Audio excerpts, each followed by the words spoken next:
All right. Are we live? Yeah, we are live. All right. This is episode 4, I think. And hopefully you can notice, anyone who's listening can notice a raise in the quality, an upgrade. We got 3 new microphones since last time. Yes, sir. Pavin bought 2 pod mics, Rode. Rode pod mics. Yep. Yeah. And then I got the Shure SM7B Yep. and with a monitor arm. So yeah, we got the studio's looking more full now. Looks good. So it's the first time that we're testing out the quality of these microphones. So I'm excited to see how they perform. They were pretty cheap too, right? Yeah, they're about 140, and then with the Scarlett 2i2, which was about 210. So all in all, it was about just under 600. Yeah, and the Scarlett is an interface, so we don't have to like use the Zoom, and we can connect it to an OBS and a laptop. Just a lot easier. So yeah, everything's good in the world. Other than the fact that no clients paid me this month, but it is Yeah, this seems pretty normal. yeah, average Styles Productions month makes no money. In the negative, yet again. Yeah, basically. No, basically, I think it was just Canada Day weekend, and everyone was on holidays for a little bit longer than usual. So it is what it is. But yeah, definitely did not get paid. Which is not ideal. But yeah, we have some fun things on the agenda. We filmed some company videos for a course and a scorecard, a bunch of other stuff, some YouTube videos, some Instagram videos, a lot of filming. We did like 2 full days of it. So that was good. Other than that, we have newsletter launched. We got a new setup in the studio. We've doubled the number of cold emails per day. We made a CRM for our prospects, implemented DaVinci Cloud. We're planning to scale up, or maybe we're just going to talk about that. I don't know. I didn't write these notes. And then we'll talk about the book, My Life in Weeks. It's not a. It's the. Oh, right. Yes, That's sir. the product. Yeah, yeah. I always just think you're talking about books, to be honest. Well, the one underneath it is a bug. Yeah. Atomic Habits. Of course. Goated book. Everyone knows. So, yeah. So Pavin and I both filmed videos. He filmed 3. I filmed 3 for the course, and then I filmed an extra 4 for the scorecard. So how was it being in front of the camera for probably the first time? It was interesting. To be honest, it was a bit of a learning curve for sure. Like I've done recording before, but it's never been in such a professional setting. So being in front of a lot of lights and stuff was interesting, but it worked out. And I definitely need to figure out how to speak in front of a camera better, but you live and you learn. So Yeah, it's definitely a skill that you don't practice until you have to do it. So yeah, it was interesting though. Like everyone's so confident until they get to the camera, and then once you have to do a couple takes, it's like, oh, this is actually gonna take forever. So yeah, it was good though. It was good to get it done, and you definitely improved a lot from the first video to the second video. yeah, I know. Even when I was editing, I noticed such a difference between like the first one and the third one. There's massive difference. So that was cool. Yeah, I would say mostly in like the speed and pronunciation of the words. Like you have to talk in like almost not even like a realistic way when you're talking on camera. So yeah, it's just learning curve, but it was good. Other than that, how did you find editing the videos? Painful because I had to watch myself go through 15 takes of not figuring out the sentence, and it was painful. But again, it was good to see that I need to work on that. So, being aware of it is definitely important. Definitely. Yeah, so you edited 3 videos on your laptop. How'd the laptop hold up? All right, it's not great. I mean, it's just crazy to me that Apple has been able to optimize video editing so well. Like the fact that like I see you editing and like no fan noise, no nothing, and then I'll be scrubbing through the timeline and it's just not having it. It'll freak out. I'll add one effect on the video and it just stops working. Like it's lagging. The whole thing is, and it's a perfectly great laptop. Like it's got good internals, but it just can't handle a lot of the stuff, which is interesting. Yeah, I wonder. I mean, obviously, Apple's been optimizing for professional work rather than gaming for a long time. But I wonder what their laptops would be like in terms of performance if they actually optimized for gaming. That's true. I mean, they're working on it. They're gonna add gaming. I don't think they'll optimize yet. I think they're just gonna add it and then figure it out. because that's kind of what they did with Apple Silicon, and it worked out pretty fine. So I think it should be okay. Yeah, I'm excited for that, honestly. Like for developers to hopefully start porting their games over, and because I have a MacBook Pro, and I think, I mean, there's some games like well, only one, Elden Ring, is the only one I would want to replay on Mac. Once I got rid of the PC, I mean, I haven't gamed unless it's Nintendo, which is I wouldn't really count since then, but it's probably for the best. So I'm not complaining. But when we were editing the course videos, we decided to buy something, and that was DaVinci Cloud. So we edit on DaVinci Resolve. It's just a pretty standard editing software, pretty popular. But they have a cloud version which lets people work remotely if they have access to the same footage. So we were like, all right, let's try it out. It's only $7 a month, so might as well try it out at least. And what did you think of it? Yeah, I think it's honestly for its price, it's insane the functionality that you're getting with it. You can share entire projects seamlessly.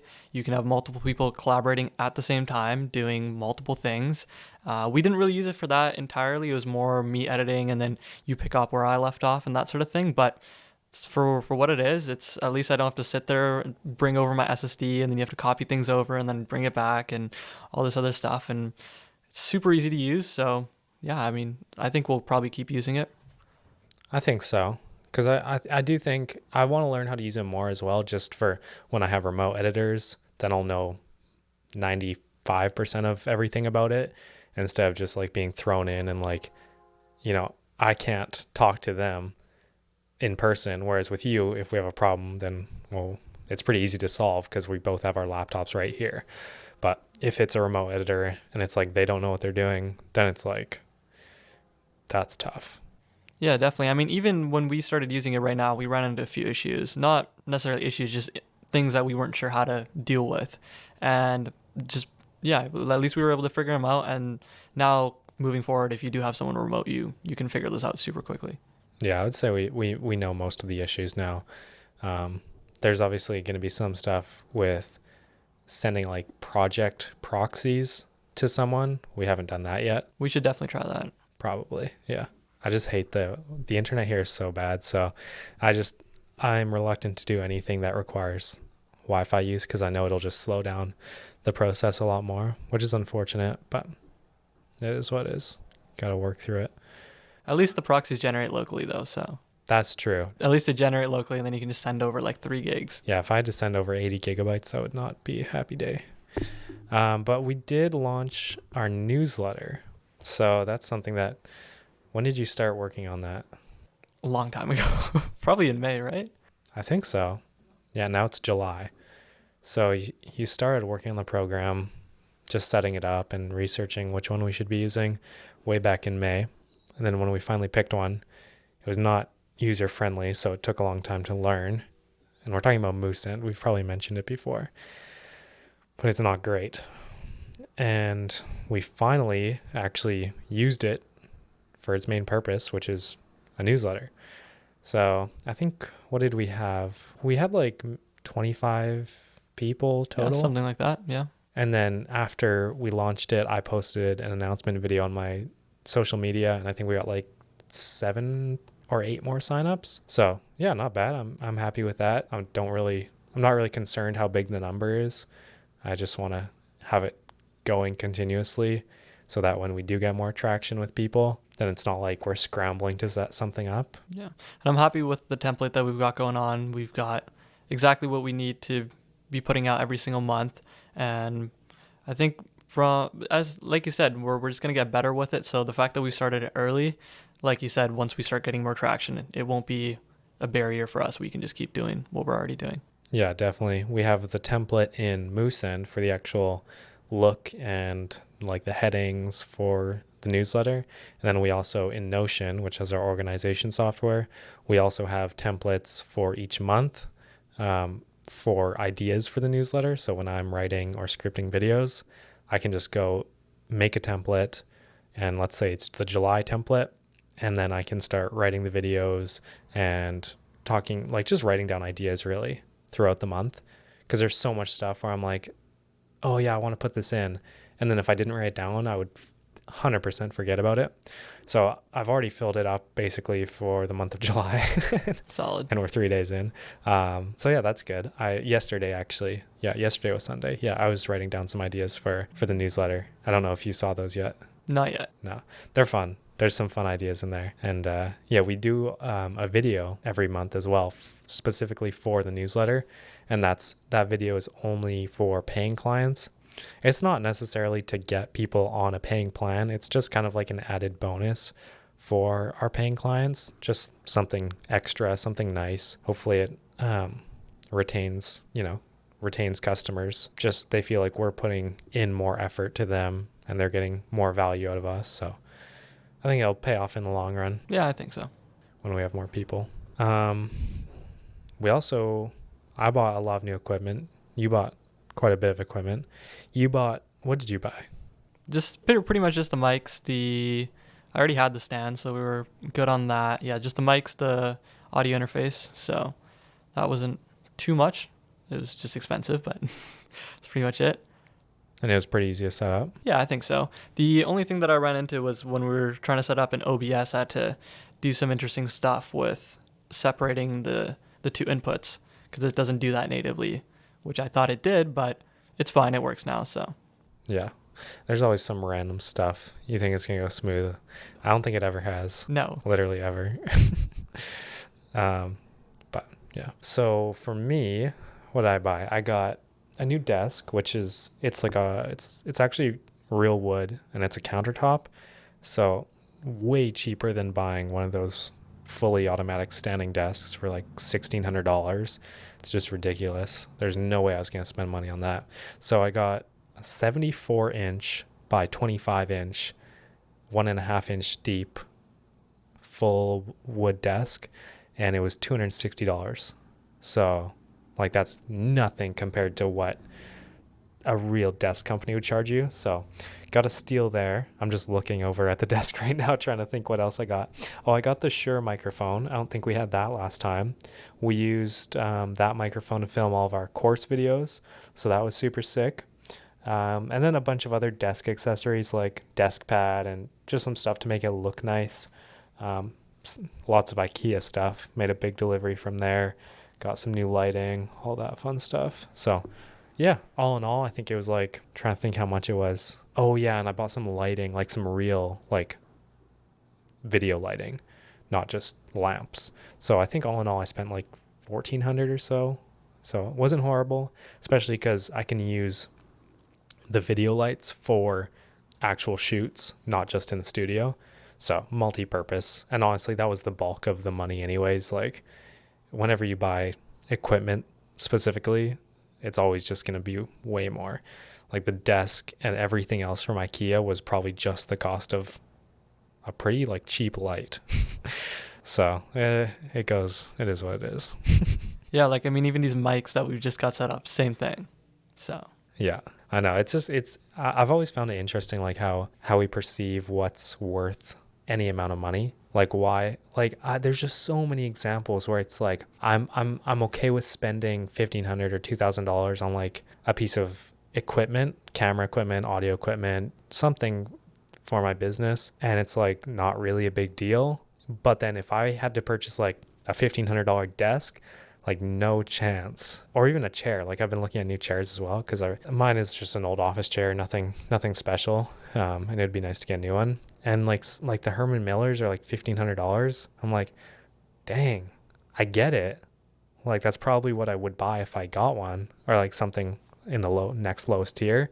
But still, it's just like, I just find it interesting how we justify certain price points for things. Yeah, I mean, that's very true. I can't remember who was talking to me about this, but it was something about how so many people will try to find bargains for really cheap things. So like things like when you go grocery shopping or something, you'll try and save like $2.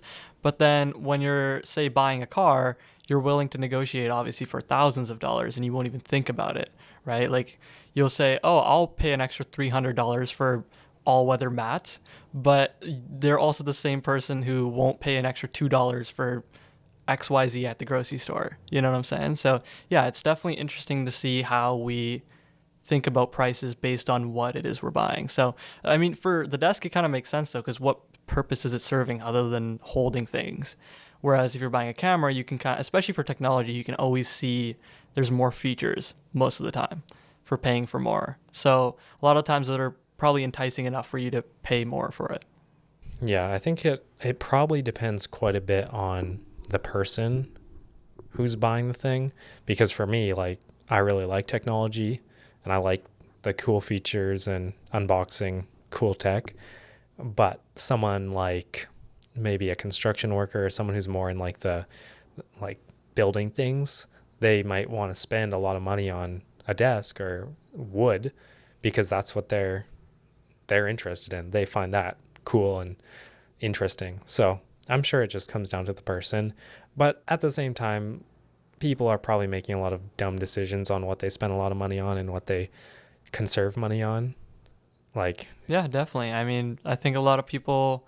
I was reading like Die with Zero, obviously, a little while ago, and he talks a lot about how little people spend on their health, and like people will refuse to spend money on say a gym subscription yeah, or something like that will help you, but they'd rather spend money on other ridiculous things.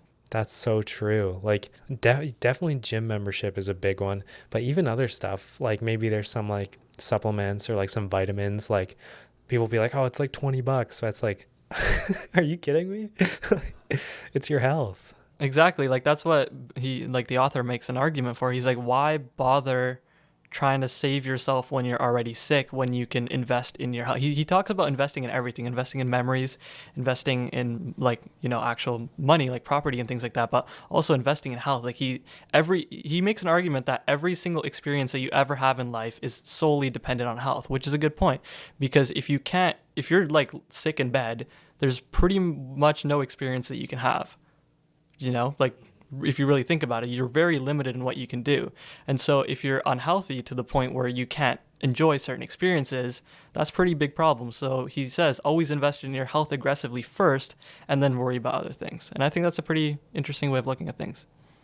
Yeah, that should definitely be more normalized. You know, like why is spending money on like nice clothes and all this other stuff, like material things, normalized, but then like a gym membership is, it's crazy to pay $40 a month for that.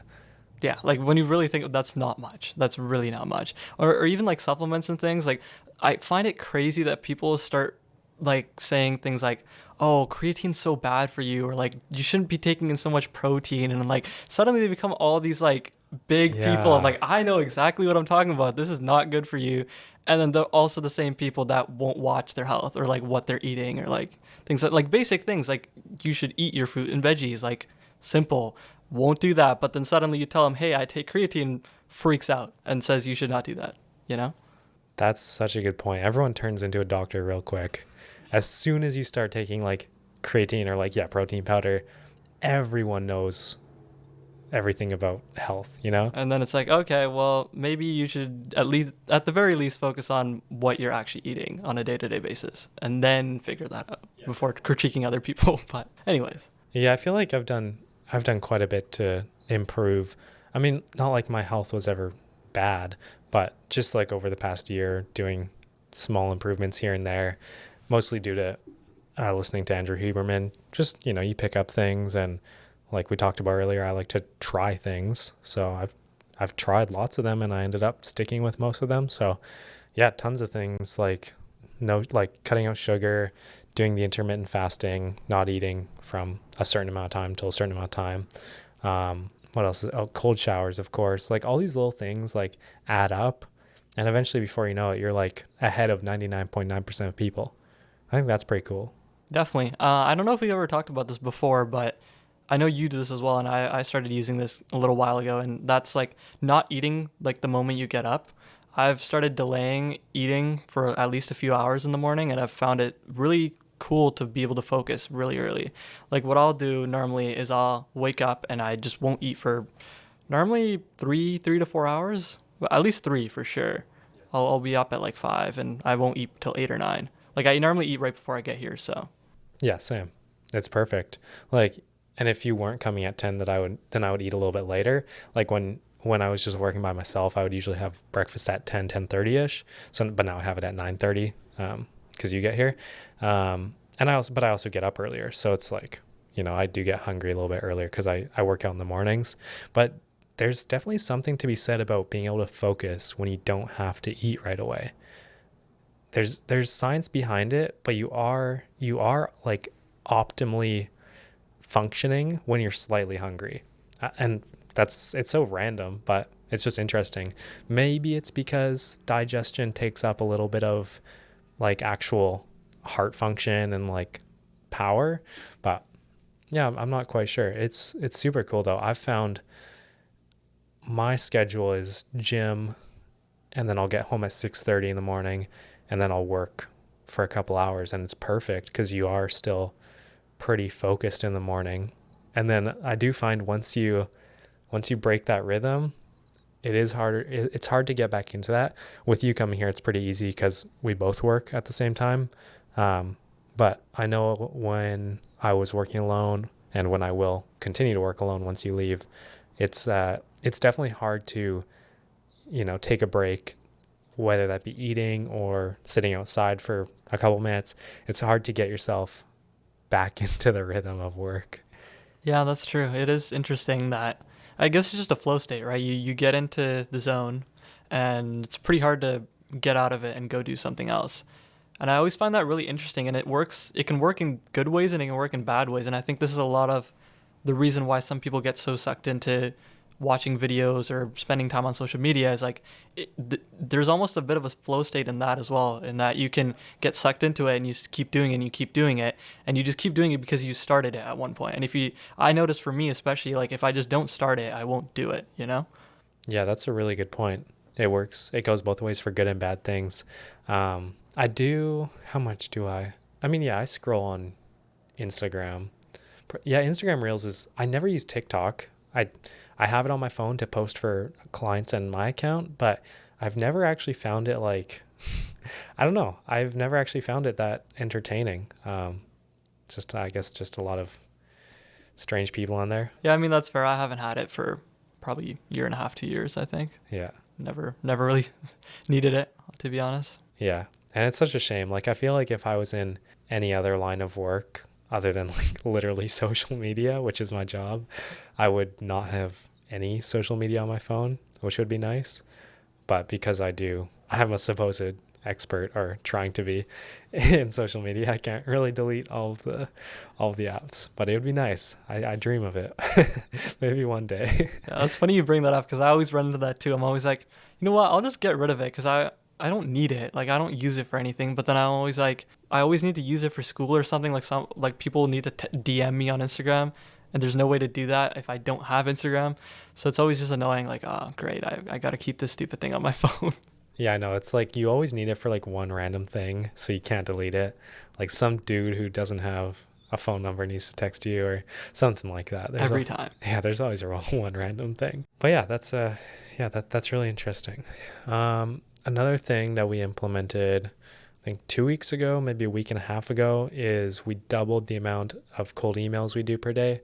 The main constraint in the business right now is getting more deals and more cash. So I mean, it's a very simple process. You just identify the constraints in the business and fix them as they come up. So I would say lots of new people starting, their main constraint is getting customers. And if for some reason that's not your constraint, then good job.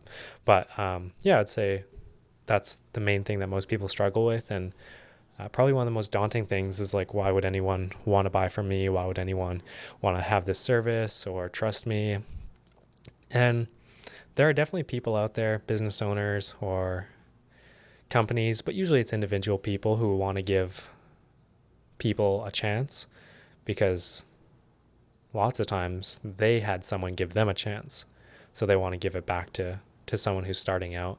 And if you're genuinely trying to do something cool, trying to make something worthwhile, and your service is unique and you're a good person, I think it's actually not as hard as you would think to get people on your side. And you don't have to charge for it right away. Like you can do it for free, see if it's worth anything, because maybe what you're doing isn't worth any money at all. Most people think just because they're doing something, the other person is indebted to pay them for it. But if you're not doing something valuable, you might actually be detracting something from their business. Because, I mean, take some kid who DMs a billionaire and says, I want to be your personal assistant for free, right? Well, it's actually detrimental to the billionaire to have this kid work for them for free, right? Because they don't need they don't need a free worker. They would rather have someone who's really good at what they do, instantly knows what coffee they want, where it is, where all the folders are, what he wants to do next. Like the time savings, yeah, mostly the time savings is way more important than this kid offering free work. So if you are starting something and you're wondering, why doesn't anyone want to have me come in and sweep their floors or, take videos for them? I'm offering to do it for free. Well, maybe it's because it's literally worth less than that. Like maybe it's actually taking up someone else's time, and that's the reason. So, yeah, just what do you think? Yeah, that's very true. I was just thinking about this in a completely different thing, but I think especially for services, it's so much more important for the other person to trust you and for you to actually be able to provide value. I think in terms of a product, like we've talked about this before, is that, you shouldn't, especially if you're selling a service, you should not try to sell with anyone with a credit card and a pulse. Like you should really be focusing on matching with someone who actually needs what you're providing. But for a product like, obviously Nike or like, any like big company that sells things, they don't really care. They just need a person with a credit card and a pulse. They don't care. Whoever can buy it, right? Obviously they build a brand image to aim for a certain person, but do they actually care who buys their thing? Not really, because it doesn't matter. But for a service, I think it's a lot more important to be able to match each other. And like you said, if you're going to billionaire and you're already a very good personal assistant, you can go and offer your services to this person and they can see the value you're going to provide to them. But if you're not good at what you're doing, like you said, you're not actually giving any value. And I think for that reason, you need to be really careful if you're providing a service. Yeah, I think products, companies who sell physical products still have the same, not issues, but they still need the same values and the same systems in place to find people. Like they can't just ignore product market fit, and they can't just ignore marketing to the right people. So they just have to do it in different ways. Like a service, for me, it might be we reach out to the right people. We reach out to the right industries. We don't take on random people. But for a product, a physical product like Nike, maybe it's their ad campaigns that are marketed towards a certain group of people. Probably, well, Adidas maybe more so, but fit people. Maybe they're marketing towards athletes or, tennis players, something like that. They just have to do it in a different way. Yeah, well, definitely. That's what I was saying. Like, they definitely have to target it to a certain person, but I think with a product and service, there's a bit of a difference because even if someone else buys the product, they don't care. You know what I'm saying? Like, for a service, if someone who we don't want to work with ends up working with us, that's a problem for us. Whereas if someone buys a pair of shoes from Nike and they're not the ideal customer, it doesn't make a difference because they still got their money and they don't really care how they use the product at the end of the day. Right. Okay. So, but what about Nike endorsing athletes? Well, exactly. That's what I'm saying. Like they're ad campaigning and like they have to aim it to a certain demographic for sure. What I'm just saying is if someone out of that demographic does end up making a purchase, it doesn't affect Nike as if you're a person who provides a service and you end up being matched with the wrong person, it's more of a problem. You know what I'm saying? Yeah, especially when you're smaller. Like, I think you're thinking of services like on these high ticket offers like mine or Alex Hermosi's, where it's like people are paying like $40,000 a year. But if you really think about it, most services are more like $20 to $40 a month. So then again, it comes back to the people who get matched up with them aren't as important because they just have way more people, way more volume compared to us, who's very small volume but much higher spend per customer. So yeah, I think it's just different. Definitely. Yeah. Yeah, but it's an interesting conversation for sure. But yeah, doubling the cold emails per day, that was good decision. I think for me, I just have to keep remembering that there's literally infinite number of customers that we could market to. So I can't be scared of quote unquote using up the market, because even if you were able to use up the market, which is highly unlikely, you can still go, you know, up market, down market, cross. Like there's so many different ways that you can branch out. But most people make the mistake of branching out before they've even saturated their own market. So they make a product or they make a service that's aimed at one avatar, and then they do a bit of marketing. Maybe they send a couple thousand emails and they're like, all right, well, the market's saturated. That's not the case. If you take all of the ad spend of your industry, so let's say you do marketing for dentists, and let's say you take all of the ad spend that all of your competitors are using on Facebook ads, and then those people are all still getting customers, else they wouldn't be running Facebook ads. So it is working for them. So that there's more of a market out there. You either haven't exhausted all of the different means to get to that market. Like there's so many different ways that you can actually get to your potential customers, right? There's cold emails, cold calls, social media, affiliates. There's one referrals. Like there's all of those different ways, and then inside of those ways, take social media. There's Instagram, TikTok, YouTube, Facebook, Twitter, and then inside of those, there's in Instagram, there's Reels, posts, stories. TikTok, well, whatever. You just post videos. I don't know a single guy who posts stories on TikTok. But on YouTube, there's YouTube Shorts, YouTube long form. You can actually write out posts on YouTube. There's so much you could be doing. So when someone says that they've exhausted their marketing efforts, I wouldn't believe it. Yeah, it's either that or your product or service is obviously not appealing enough for people to actually convert on it. Yeah. Yeah, like if you've reached out to a couple thousand people and no one has shown interest, that's probably a good indicator that you should switch something up. Maybe it's your ad copy, maybe it's your actual email, or maybe again the thing that you're offering is just doesn't have any value to those people. Yeah, it could be a lot of different things, but you just got to take it one at a time and start narrowing those things down. For us, it could be, okay, we have this data set of how many people replied to this type of email versus this type of email. And then we can easily switch out the subject line or the copy of the email. And then we can compare it to the next best data set. And so you just keep on making those slight adjustments, taking the data from the previous best one to the new one, and you just compare them against each other. And if the new one's better, use that and then keep going. But if the new one's worse, get rid of it, try something else. And yeah, that's how you make those 1% improvements.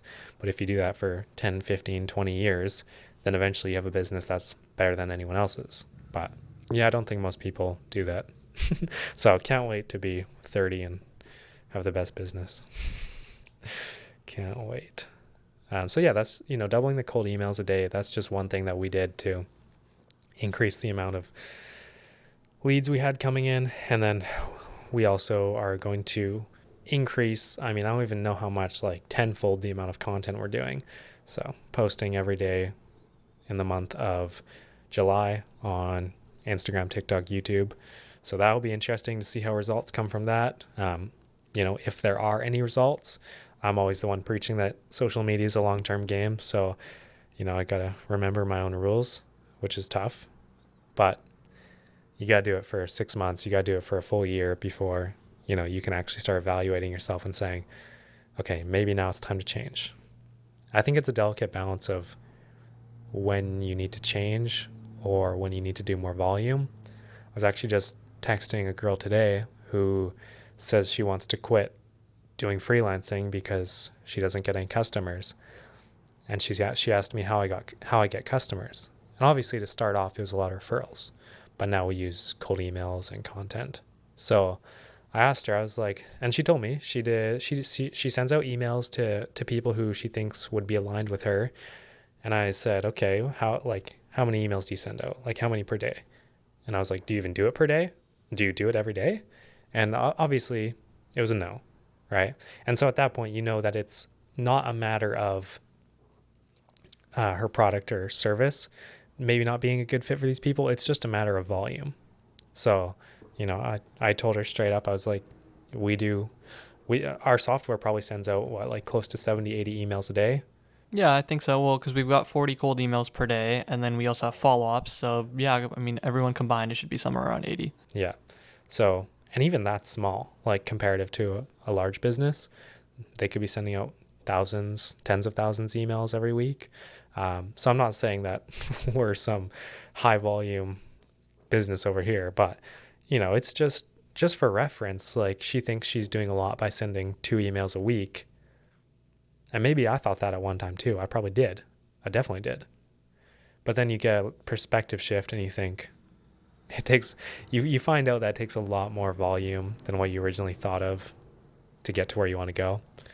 I think that's true in a lot of things. For the content, you can't just post once a week and expect to get traction. You got to be really consistent with it for a long time. That's normally how you get success. Obviously, there's some anomalies in some cases where they find like a really good idea and they know how to market it and they know how to create the video and a good story and it just goes crazy. But for the most part, most people starting out on social media, you shouldn't expect that. Like you really should expect nothing, which is unfortunate to say because these are the people I'm trying to market to. But seriously, you should be expecting nothing. And then, 6 months' time, when you do start getting those customers or people DMing you, then you realize why it was all worth it. And it compounds really fast. Yeah. I mean, this just always reminds me back to that Alex Ramosi video where he talks about how he first learned about this. And I think he was talking about flyers, right? And he talks about how many flyers he thought was a lot at the time was absolutely nothing compared to what he was supposed to be doing. And yeah, just hearing him talk about cranking volume, even for me, I was like, wow, that's insane. But obviously, it's not. It's the type of thing that you should be doing, but you think you're doing enough by not doing enough. Yeah.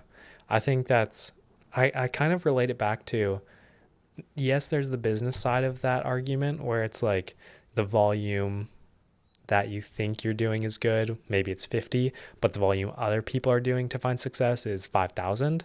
Like it's just like an astronomical amount of more work. But I think that can also be said for like harder things in life or like fitness, where it's like you think you're doing enough work at this stage. Maybe it's in the gym or, on your runs. But to get to where you want to go, you need to be doing 10x that work. It's not just a little bit. Like if you want to, and this doesn't apply to everyone. This is applying to top athletes. Like you need to be so much better. You need to be doing so much. And it's a bit of a paradox because when you get really good, you have to do so much in order to improve so little. Like Michael Phelps, he talked about how for months of training, he didn't miss training for, I don't know how long it was, like 6 years. He didn't miss a single day of training, which is crazy. But he talked about how over the months that he would train, he would compare himself. And if he was 0.01 seconds faster than than the months before, he was happy. And that's just a crazy testament to the amount of volume that it takes for athletes or hard things in general. And maybe for athletes, it only gets you that zero point 0.1 second faster. But that's the difference between gold and bronze, you know, or not even on the podium. And maybe that's the same thing for business, it's you're putting that extra time into your emails and your content and you're making them really good. And it doesn't, at a certain point, it doesn't even make sense to other people how much work you're putting in, how much editing goes into it, or how much thought goes into the words that you're saying. But then once you get those marginal gains, maybe you're converting at 2% higher. Over the long term, you're sending thousands of emails. That's a huge margin and it adds up. And people think, how did he get there overnight? But you've been caring about the small things for so much longer. It's just the law of diminishing returns. That's all it is. It's just at some point that that line, that curve, it starts to flatten out really, really hard. And yeah, like you said, you just got to put way more work to get almost no return. But another thing to consider is, I mean, for the athletes, it's not that like you said, it's like it's point 0.1, seconds. But on a business, when you start getting to those large scales, that 0.1% is huge. If you're talking $1 billion business, a 0.1% increase in anything, like a improvement in anything of that tiny, what we think is small, with that scale, it's nuts.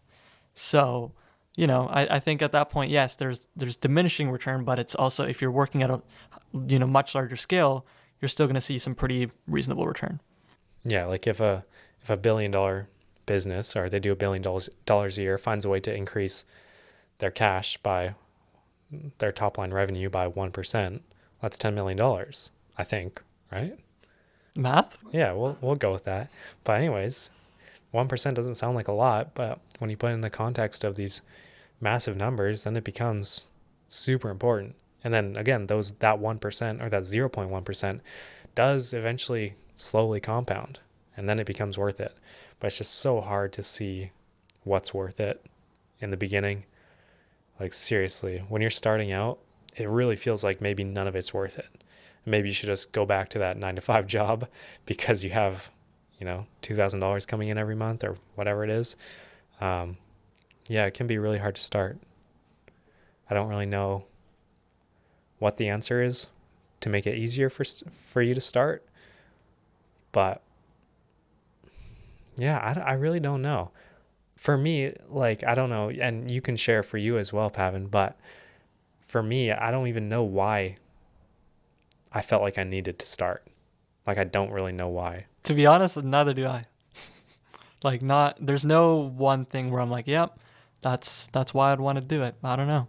Yeah, I think it's just something intrinsic about doing your own thing. I don't know. I think for you and I both, I think there's something there where it's like, okay, the fact that I can do this on my own terms, and I think we talked about this in the first episode, um, was especially for me is something important that the more work you do, the more you get out of it. Like the more you put in, the more you get out in your business. Obviously, like we just talked about, it does tend to, there's certain things that you can do a lot more of and still not see a lot of return. But there is definitely like this thing of you can do more and you can expect results. It's not like you're just throwing away your effort to something where it's not going to make any difference. For me, I think that's probably the biggest thing that drove me into it. I'm not sure if that's what it was for you, but I think a lot of that for me, especially.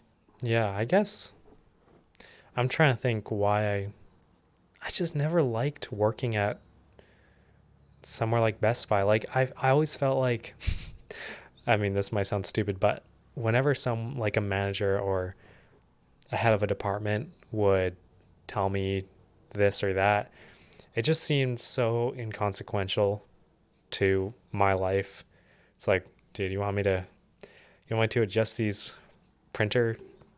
You want me to organize these? Like, oh my gosh, what is life at that point? You're just doing these tasks, yeah, it doesn't really benefit you.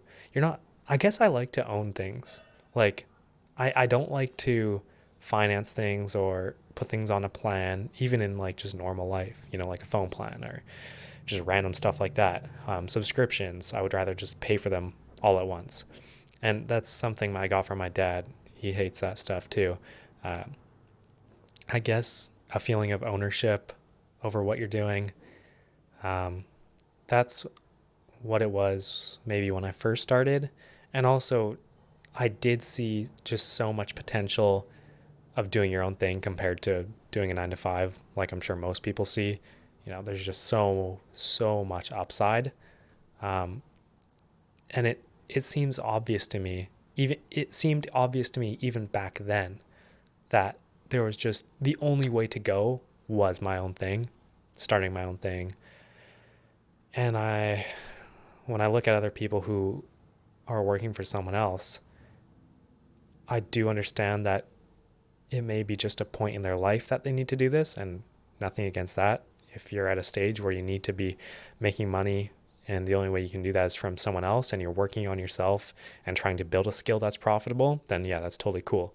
But I mean, for people who have been in the same stage of life for 15 years, 10 years, even 5 years, um, and they haven't tried to innovate themselves or improve on themselves, or their abilities and skills.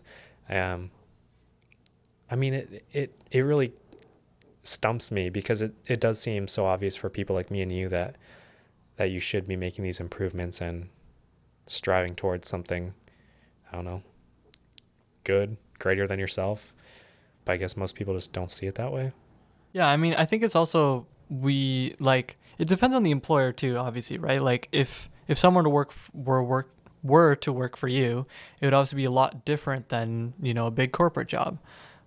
So I think the biggest thing that I can kind of pin it down to would probably be a sense of meaning or like a sense of like belonging or something like that that you have this like pride in what you do in what you're working on that you're actually able to say, hey, like I did this.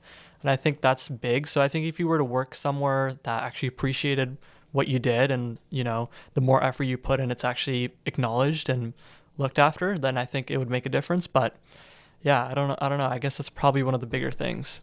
We'll cut that. All right, we're back. So, yeah. Anyways, just do a lot more work than you think is required, I guess, is basically the gist. Yeah, I think so. I mean, it's also a lot of people I find are like, I don't have enough time in the day. And that's, I mean, to be honest, even with me, I'm sure you do too. I always run into issues of like, oh, don't have enough time. I guess I'll just have to do it tomorrow. But like, I want to do it now, obviously. But it is just a matter of optimizing a lot of things. I mean, almost everything when you really look at it is a matter of optimization, trying to figure out how to, be more efficient with things. But there's definitely ways that you can reduce the amount of time that you're spending between transitioning through two things that you're doing and a bunch of other different things that you can look at. But, everyone has the same 24 hours and some people obviously use them better than others. So, do with that what you will. Obviously, if you're working a 9 to 5 or something like that, just work on other things while you're not there. It's pretty obvious. Don't spend time wasting it.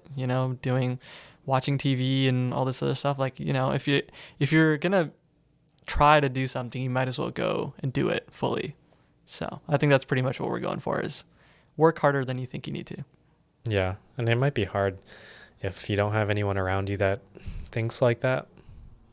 Yeah, it's really tough when you're just by yourself doing that thing. Some people are better at it than others, being by themselves. Um, I've never really found an issue with, going a different way than everyone else because I think most people are dumb. But I don't know. Like, it's definitely harder for some people to make their own path and not go where everyone else goes. They're very, they care about that social aspect of things and what other people think of them. I think after high school finished, even grade 12 started, there was I lost a lot of that social pressure of doing the normal thing. I think that might have been in part because I didn't have a ton of friends after like going into grade 12. Um, and I'm not saying that was a bad thing. That can actually be a good thing for some people. You have more time to work on your own thing. Um, Obviously, I'm not advocating for losing all your friends, but if you do, then maybe it's because you're going a different direction from them, and either they don't want to see you go that way, they don't understand it, or you guys just have such different opinions on things and outlooks on life, and they're trying to project what they want you to be rather than what you want you to be. So that's an idea from Alex Hermosi. Is it should actually be normal to shed friends, as harsh or cruel as that may sound. You go through different phases in your life. For me, and for people who I want to surround myself with, I would always want to be trying to go to the next level in my life. 5 years from now, I'm going to be a very different person from who I am now. And 10 years from that, I'm going to be a completely different person from I won't be completely different. I shouldn't say that because I'm still not gonna, be doing drugs or drinking or any of that. I'll still have my core beliefs of what makes me me, but my outlooks on money, time, friends, almost everything is gonna be changed. Um, and I think for someone like me and you, who are constantly trying to improve and evolve ourselves, then it makes sense that we would have to leave people behind. Because if you don't, if we're 30 and we're still hanging out with the same people from high school, it's just so unlikely that those 5 people who are your best friends all have the same mindset and drive as you. I mean, it's impossible. There's just no way anyone who is ever going to listen to this is going to have the same 5 friends from high school that have the exact same vision for their lives and your life and are going to push you as hard as possible.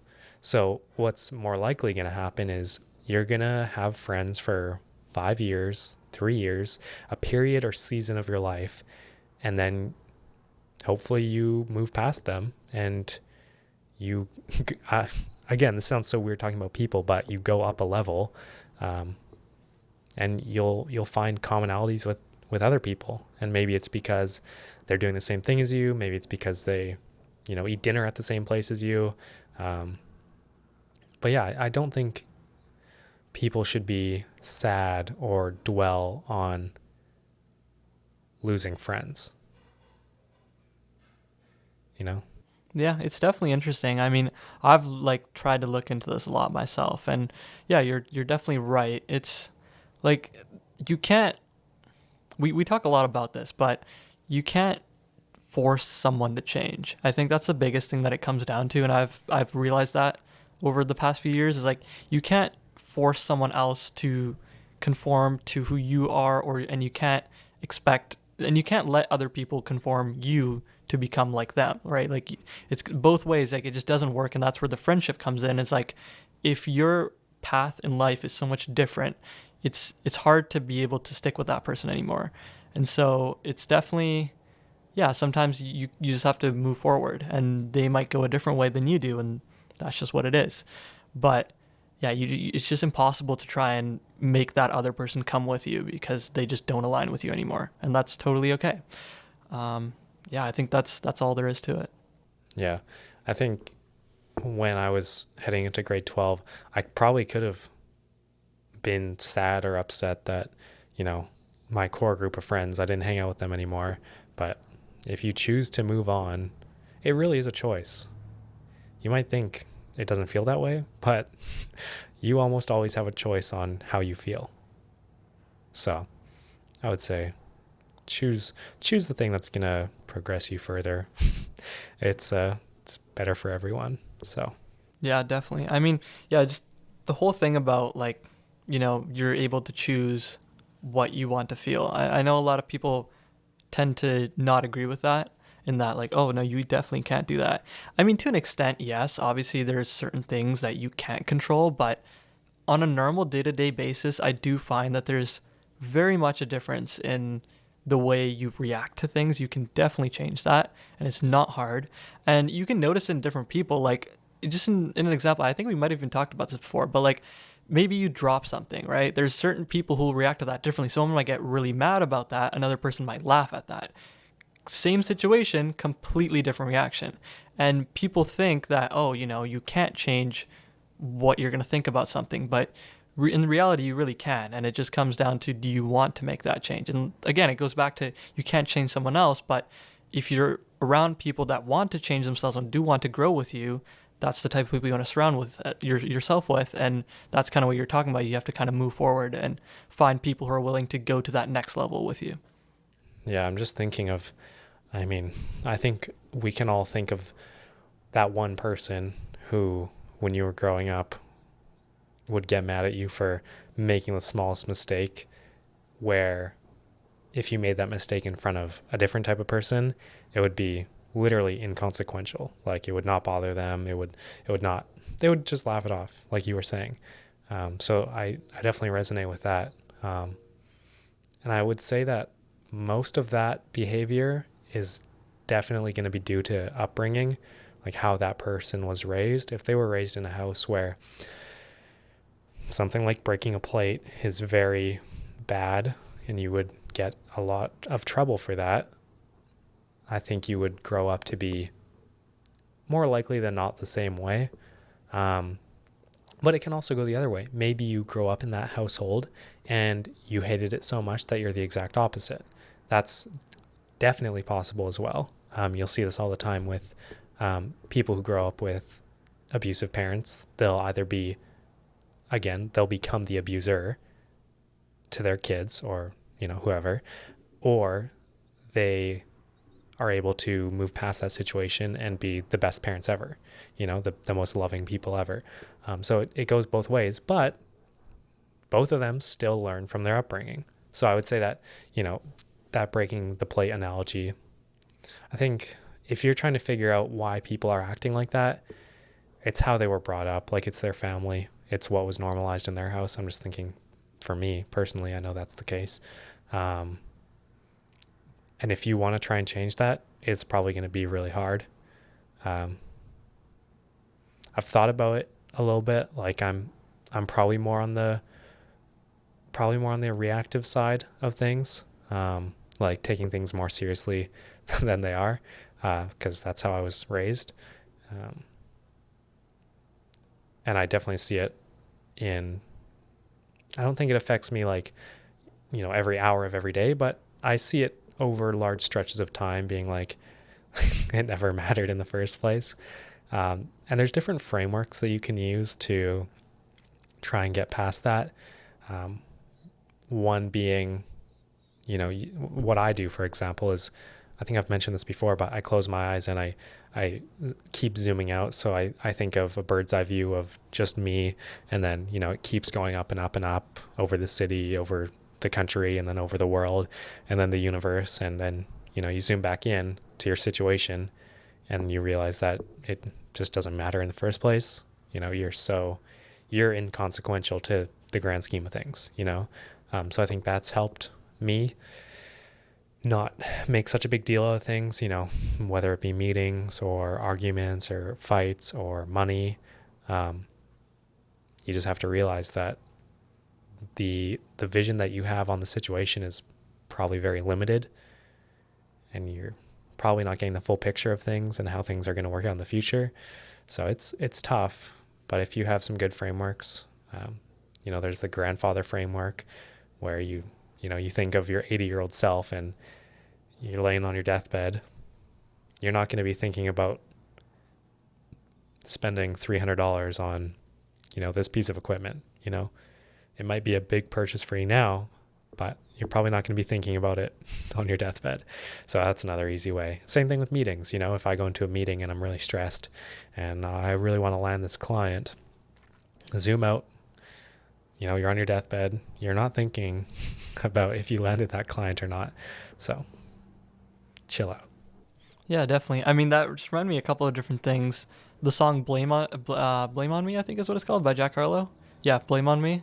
That talks about like upbringing and stuff, and it's shown from three different perspectives. It's shown from like the little brother, and then like the older sibling, and then the father, and it like goes through this entire progression. So if you haven't heard that before, definitely do check it out. It'll make a lot of sense with what we're talking about. But the other thing is also remind me of Heroes and Villains.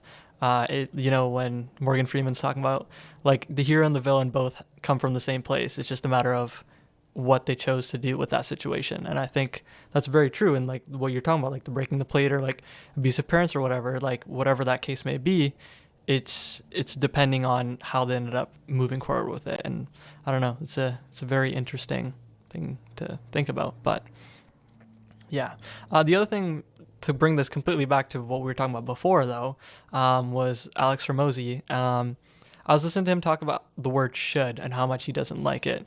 I think he's got a really good point in that you should never let someone tell you what you should do. There's a lot of shoulds in the world, and you're saying you're a lot more free with yourself in terms of going a different path, and that you don't worry about the should. And I think that's really important. Is you don't need to conform to what most people tell you to do or expect you to do. It's like, what path do you need to take right now to be better tomorrow? It's probably what you should do. That's well, you just said should. Well, okay, fair enough. Yeah, maybe don't take my advice, but you know what I'm saying. Dude, I've done that so many times where I give advice and then I break the advice right after. I did that in a video recently. It's funny. Um, yeah, I love that point when he talks about, other people saying should, because I mean, I guess it really implies that this is what they think life should be like or this situation should be like. And you might not be anything like them. So why should you be doing what they do? Um, that's really interesting. I'm just thinking back to my own personal experiences and, with family or friends. And I'm just thinking back of things that they would have said would be normalized, like, oh, you should do this. And I'm even thinking about clients where some clients are so worried about posting 4 times a week on their social media. They're like, oh, people are going to get tired. They don't want to see the content that much. And that's what most people would tell them. Like, you shouldn't post that much, or um, you shouldn't be in their feed that much. Like people are just going to keep scrolling past you and they're going to get tired of you and ignore you. But that's just not the case. This actually pisses me off a lot. I'm thinking of one person in particular who has this issue, and I just don't understand their line of reasoning behind that should, like they shouldn't be posting that much. Because, from my perspective, social media is a quality and volume game where you need the volume to be progressing and you need the quality to, also keep progressing. So it really frustrates me when they don't understand the volume side of things. Like, yeah, they love high quality video and that's why they hired me, but then they don't understand you need to be posting. It comes back to you need to be doing way more work than you ever thought, Like if businesses think that they need to be posting once a week and they want to be getting lead generation from that social media, you need to break your expectations. Like seriously. Um, that's interesting. Yeah, definitely. I mean, but now we're kind of getting away from the philosophical thing and just talking specific social media though. Just thinking about the people that I follow and how much they post. I know Jocko posts like 3 to 4 times a day, honestly. And I've never, I've never even thought about how much he posts until you started talking about it. And I was like, wow, he does post like multiple times a day. I've never noticed it because it's stuff I want to see. I mean, the fact that every morning I get that watch picture every morning, I'm more than fine to see that every single morning or every time he posts after his workout. Like, got the workout done. Yeah, and that's why people follow him. Exactly. It's like, yeah, maybe you think other people aren't interested, but you'd be surprised. So, yeah, I mean, if you've got the quality and you've got people that are interested, there's no reason to not cater to that. Yeah, definitely. Yeah, that was good. So next up in Notion, we built CRM for prospects, which stands for Customer Relation Management. And most of the time, people would use something like HubSpot or a software to manage all of their customer interactions. But for us, we're on such a small scale that we really don't need to pay $1,000 a month to HubSpot for that. That would literally break us. So yeah, we built it, or Pavan built it himself in Notion, and it looks great. We can track the interactions. There's a calendar, there's a client database, and it's worked really well for me to help stay organized with my emails. The same day that I get an email, I'll put it into the interactions, and then I'll try and get a response out that same morning, same afternoon, and put that into the interactions. And it's really cool to be able to see over like a large scale period how much contact you've been in with customers, how many phone calls you've taken. We just started this, so there's not like a huge data set or anything, but I can see like 3 months down the road, it's like, okay, we slowed down here. I wonder why that is. Or, we have 10 calls a day and before we only had 5 calls. So it's going to be cool. Yeah, definitely. I mean, first off, whoever made databases at Notion needs a raise because they're the greatest thing ever created. The fact that you can have 6 different views of the same data is quite possibly the coolest thing ever. Like all I did was make one database, and I could immediately look at it in a calendar view, a list view, a gallery view, the table, all these other things of, oh, okay, how do I actually want to view this data? Because a lot of the times, especially in things like Excel, it's because really a database in Notion is just an Excel document when you really think about it. It's just a bunch of cells with formulas and different things. Other than the fact that it also looks 10 times nicer. But realistically, like behind the scenes, that's really all it is.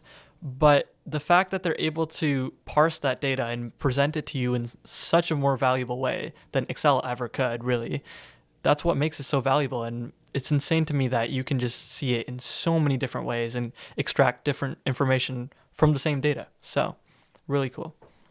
Yeah, I'm excited to keep using it. It's going to be awesome.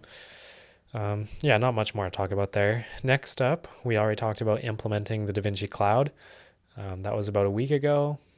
And yeah, it's been good. It's been a learning curve, some frustrations with it, but that's to be expected with any software. You can't really buy a software and expect it to plug and play, unfortunately. um, yeah, that was solid. And next up, we have plan for scaling up. So, Pavan, what do you think? Yeah, I mean, this was more just a question for you that I had in here. I was wondering what your plans are. Like, if you've ever thought about what you want to do to scale the business. I'm gonna quit in 2 months when you leave. No, yeah, of course I've thought about it. The main thing is gonna be hiring the right people to manage the right things. Building a small team, building a team when you're small, I should say, is the most important thing you can do at that mid stage of business. I think of it in stages where, the first stage is you have something to sell and you find someone who wants to buy it. That's the most simple business entrepreneur cycle. And then next up, you start optimizing that. You have maybe a way to get more customers, and then you haven't perfected your service, but you have a good service and you sell it consistently to someone or some people. And then from there is when I would say you start building up a small team. And I feel like that's about where I'm at right now, is where I'm looking at building, 3 people, 4 people, however many people, depends how fast we get new customers. And there's so much to learn at each phase. Like, these phases aren't, 2 month, 2 month things if you're building a good company, a proper business. So right now, I would say that for scaling up, I'm going to need more customers, which is what we're doing right now. So in 3-4 months, the email should catch up and I should have, really quite a high demand. And the content, if the content does really well as well, which, 4 months of consistent posting, that's going to be solid. Again, expect nothing, but I'm expecting something. All right. I'm breaking my own rules again. So I'm sure the content will be good for us. Even like the couple videos I've posted, like I'll get DMs from that and only like 1,000 people are seeing them. So even that's a good indication, like, okay, this stuff actually, it's working, and it's a nice reassuring measure to know that you're doing the right stuff. So more customers through content and cold emails, cold outreach, cold outbound. That's the 2 main things that I'm going to focus on. And eventually we could get into paid ads as well. That would be something that wouldn't be super hard to implement because we already do so much content and we already have so much knowledge of what people like and what people don't like. So that wouldn't be super hard to implement into the business. It's just another avenue of getting customers. So, we could exhaust content and I'm sure it would give us great results as well.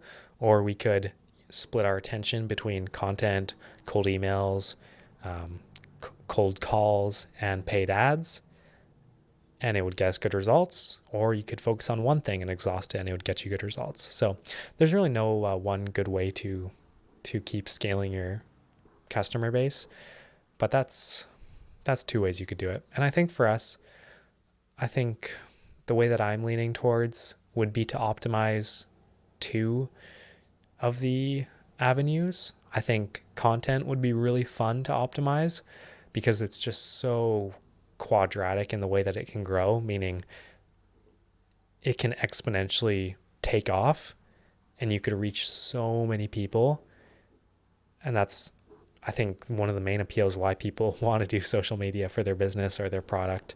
Um, and I'm definitely no different. And then the cold emails, it's so tested. There's such a good workflow for it. And I think it's something that could be easily done with minimal effort, minimal manpower. And I think that's a no brainer to keep doing. And it's nice to have, a couple new emails in your inbox every day, every 2 days of people interested in your service. So that's, that's, uh, that's my main goal for the next little bit, is to keep increasing that customer base and taking more calls, optimizing those phone calls so I get better at sales, better at communication. Those are two things that are skills that I'm going to be learning in the next business phase, I would say. Sales and communication, and then also like management and leadership. Those are all things that are going to be coming with my life soon. And can't wait. um, the longer term, maybe end of 2024, I would want to have me, social media content manager. So, like doing the captions and all the posting, scheduling, all that stuff. And then 2 editors. So, each editor, 3,000 a month. So, that's 6,000. And then social media content manager, 1,500 a month. Like, they're not going to be working that much. It would take 2 days a month, maybe. That's generous. 16 hours to schedule content each week. Damn. Yeah, okay. I would say no more than $1,500 a month. Um, so what is that? 7,500. And that would be my team, my ideal team, to grow to 35,000 a month, which I think is very doable. I don't think it would be much of a struggle with the natural progression of things. If we keep moving forward, if we keep increasing our volume, if we keep increasing our service, the value of our service, there's really no reason why it should stop. I don't know where I got this $35,000 a month number, but that's just a number that I've had in my head. And once I hit it, there'll be a new number. That's just the way my mind works, which can be a good thing and a bad thing. If you're trying to build something important and noteworthy, then obviously it's going to be a good thing that you want to keep pushing towards the next thing. But if you want to be happy and satisfied, then it's not a good thing. uh, so it's a double-edged sword, I guess you could call it. But yeah, 35,000 a month is where I would want to be by the end of 2024. And if I don't hit it, not a problem. The only reasons I could see for not hitting it would be the service isn't good enough. I'm not confident enough in my service, but I don't think that would be the case. Maybe I haven't found good people. I'm definitely just not going to hire any random person who applies. It's going to be really tough to find people because I'm very particular. So that could be another constraint. So really, it's just a matter of doing it the right way, I would say, is the only thing that would stop me, which is probably a good thing that's stopping me. Because if you're doing it the wrong way, it's probably going to blow up in my face or, your face, whoever's listening. So, and I think that's one thing like where I see a lot of online people who are building businesses and talking about it. I don't think they're building it right. They're building it for the short term. They're building it with the short term in mind. And that's no way to build a proper business. So my goals are, it's tough because I don't really have any goals 10 years down the road. Like, obviously, I want to make amounts of money that don't even make sense. Like, I don't need to worry about anything, right? But that's just a given. Like, that's going to happen. I don't have like any specific, like, this number or this house or this car. There's none of that. And I've contemplated before whether it's a good or bad thing that I don't have very specific KPIs, metrics to track. The good side of it would be I'm not obsessing over money and materialistic things or goals that when I hit them are just the goalpost is gonna move further. That would be the good side of it. And the bad side of it would be that the growth would not be as fast because I'm not as motivated to get to these things. But I would argue that if you're making money for the purpose of buying a new car, or I mean, I'm not going to say buying a house because everyone needs a house, but if you're trying to buy fancy things, and that's the main reason that you're in business, then you're probably not going to outlast someone like me who's in it for the right reasons. Um, I might buy a nice car when I have money, but it's not something that sits in my mind. It's not something where, when I get a paycheck, I'm not like, oh yeah, this is saving this so I can spend it on, I'm saving up for a new car. Or, I'm saving it for this stupid piece of equipment that I don't actually need. Like, that's never how I've thought of things. Yeah, I think that's a very good way of looking at it. I mean, even it's always intrigued me why humans in general are so interested in material things.